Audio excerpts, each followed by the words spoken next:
Kerropa ensin vaikka oma nimi ja mistä päin olet. Olen Pirkko Kimpari, olen Vantaalta. Okei. Ja milloinka aloitit tupakoinnin ja muistatko minkälainen tilanne se oli? Oho, kyllä kauan, 47 vuotta sitten. Eli mä olin 14, eli mä oon nyt päälle 60.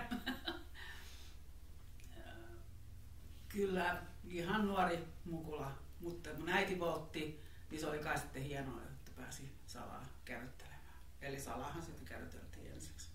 Joo. Mutta siitä lähtien mä oon alkis ollut, tai olin. Joo. Kuinka kauan tupakoit? No 47 vuotta voi sanoa päivittäin. Taukoja ei vissi ole koko aikana ollut kuin ihan muutama lyhyt, jotka on johtunut sairauksista. Eli jostain leikkauksesta, ettei ole pari päivää päässyt tupakalle. Mutta heti kun on vähäkä kunto noussut, niin sitten mentiin tupakalle. Minkä takia halusit lopettaa tai mikä siinä toimi sitten kimmokkeena? No kimmokkeena terveys. Eli kaikki mahdolliset, mitä tupakka voi tehdä ihmiselle, niin on mun diagnooseissa hävettää katsoa sitä mappia tuolla sairaalassa. Eli keuhkoahtaama on nyt sitten se suurin syy, eli hengittäminen. Eli se alkoi tulla jo sitten semmoisesta, että mä oon vuoden tehnyt töitä henkisesti sitä, että mä haluan hengittää, enkä tukehtua. No, ootko aiemmin kokeillut muita menetelmiä? Ja jos oot, niin minkälaisia menetelmiä, minkälaisia kokemuksia niistä on? No, tämä on varmaan perheessä suurenlaista hauskuutta. Mä oon käynyt Vantaan kaupunki esimerkiksi järjestänyt semmoinen irti tupakasta. Niin mä oon 3 kertaa käynyt sen kurssin ja 3 kertaa mä oon sen myöskin reputtanut. Eli, ja kaikki mahdolliset nämä nikotiinijutut niin on kokeillut läpi. Kyllä se tulee vaan sieltä korvien välistä. Ei se, jos ei siihen ole halu, niin se on vaan sit se pitää vaan itse päättää. Joo. Ootko mitään lääkkeitä kokeillut vai? On kaikki nämä Champiksit kokeillut. No, mä en ainakaan kaikille, jos jolle se voi olla hyvä, mulle se ei sopinut ollenkaan. Eli se kävi mulle henkisesti. Mä en oikein, se ei ollut mun kohdalle hyvä juttu, mä keskeytin sen. Joo. No mikä sai sut sitten osallistua tähän seminaariin? No periaatteessa mä olin nyt tästä asiasta kuullut, tästä seminaarista ja mä olin nyt jo tehnyt tätä aamuheräämistä. Mulla aamut oli niin kuin tosi vaikeita, siis kun mä tupakoin ja sit yskin ja otin kaikki lääkepiiput, että mä pääsin ensimmäiseksi tupakalle, niin mä ajattelin, että jotain mun täytyy tehdä, tää ei ole todellista. Ja kun mä tästä kuulin, niin mä ajattelin, että tää ei anna, se ei ota eikä saa anna, mutta nyt mä kokeilen. Joo.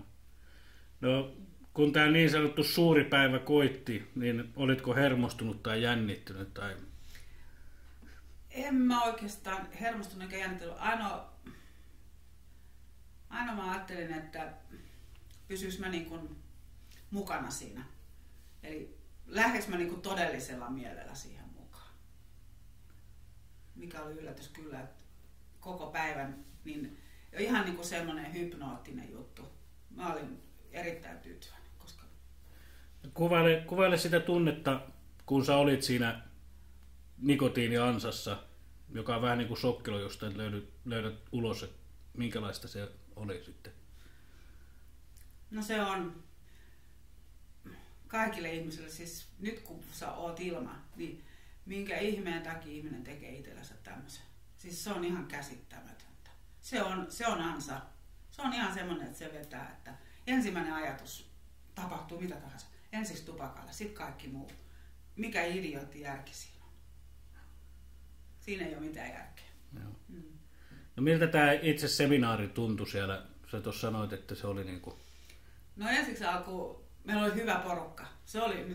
Se on aika pisteiin päälle, että oli hyvä porukka. Heti ruvettiin keskustelemaan asiasta ja kaikilla oli sitten vähän semmoinen, no tuleeko tästä mitään vai eikö tästä tule. Ja mitä pitemmälle se päivä meni, sen hypnoottisempi se keskustelut ja kaikki, niin se rupesi muuttumaan. Että kyllä iltaa kohdin niin rupesi jo vähän, että tässä voi kumminkin olla jotakin. Tuossa on joku juju. Ja sitten se juju oli siitä, että kun asiasta puhuttiin, niin kaikki huomasivat, että kuinka tyhmiä me ollaan. Siis me itse keksitään nämä jutut ja me ollaan keksitty ne. Niin kuin aivoissa keksitään tämä tupakointi. Se on pakko saada röökiä. Sitten kun oli tämä viimeisen tupakan aika, niin millaisia ajatuksia sulla oli? Oliko? Oikeastaan viimeinen tupakka oli helpoin. Se oli jo sitten, että mä olin jo päättänyt, että jos tää tähän jää, niin sitten mä nostan itselleni hattua. Et mä olin ajatellut, että nyt kun mä tämän poltan, niin mä en polta enää. Mä teen mitä vaan, mutta mä en polta enää. No miltä susta tuntui, kun sä lähdit sieltä? Oliko? No sit mä kyllä ajattelin, kun se oli se viimeinen tupakan polto, että mä ajattelin, että illalla kotona, että mulla on pitkä ilta.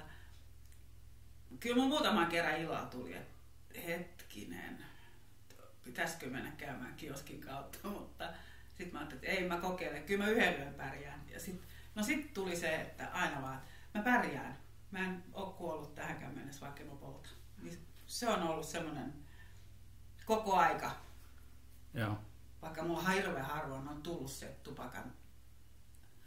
tupakan polton halu. Se on ihan yllättävää, miten vähän sitä on ollut. No miten sun elämä on muuttunut lopettamisen jälkeen? Aamut. Siis aamu. Mä oon sängyssä ja sitten mä katson, että aurinko paistaa. Siis tää tapahtui tietysti keväällä, mikä on ihana. Mä oon täysin kesäihminen, rakastan kukkia. Mutta kun mä näen auringon paistaa, mä katson sängyssä ja mä pystyn hengittämään. Ja mä en yski. Se on mikä loppuu heti. Se kauhean rohina ja yskä.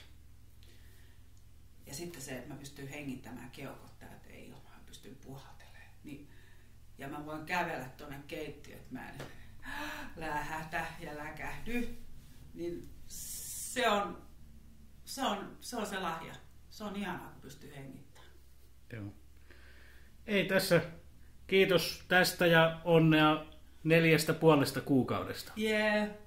Ihme on, siis, ja mä oon kyllä kaikille sanonut, mulle kaikki ystävät, ketkä tunnuttaa noin, puhaltelee, kyllä sä vielä poltat, niin mä oon sanonut, että tää on ihan ihmeellistä. Mutta mä en voi käsittää, minkä takia mä poltin 47 vuotta. Mä en voi käsittää, koska tää on ollut näin helppoa.